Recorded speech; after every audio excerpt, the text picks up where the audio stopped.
Lesson 1. The Cell. What is a cell?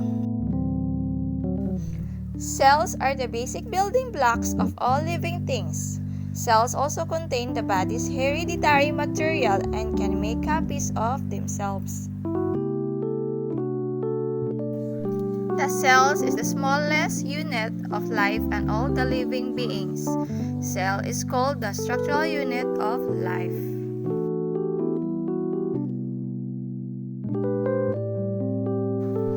What are the three basic parts of the cell?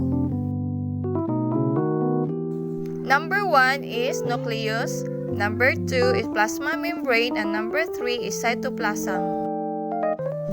The nucleus is very important because it controls all the activities of the other parts that occur within the cell.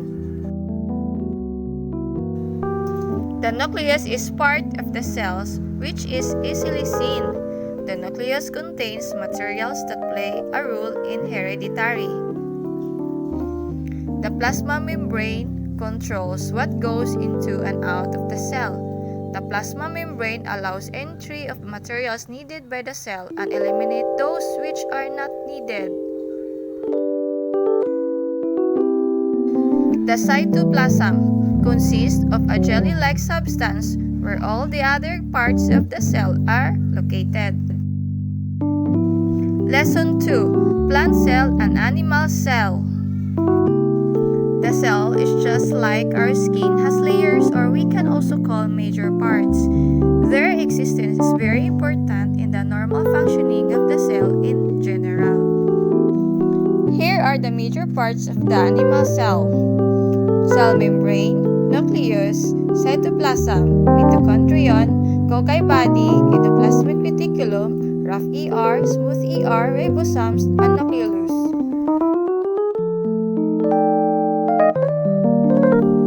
Here is the animal cell diagram and the plant cell diagram.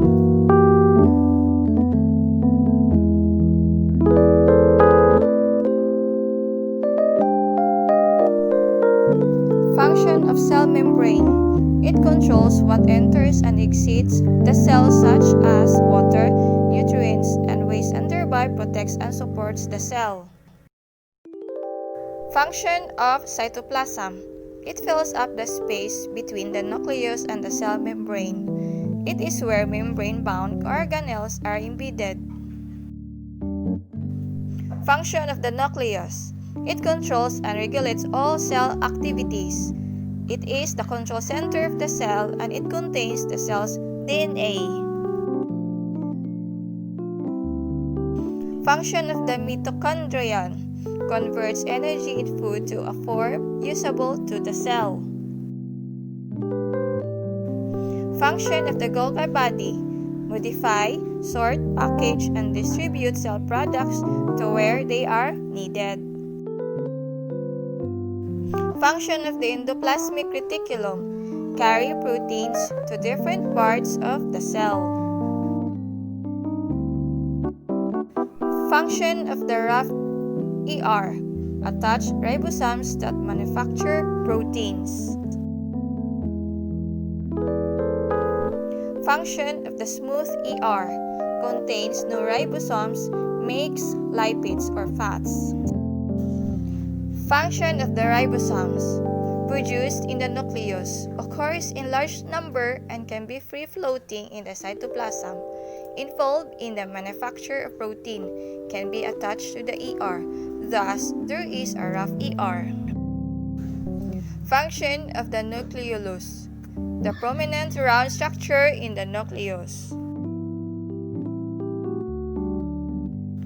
Thank you for watching and listening.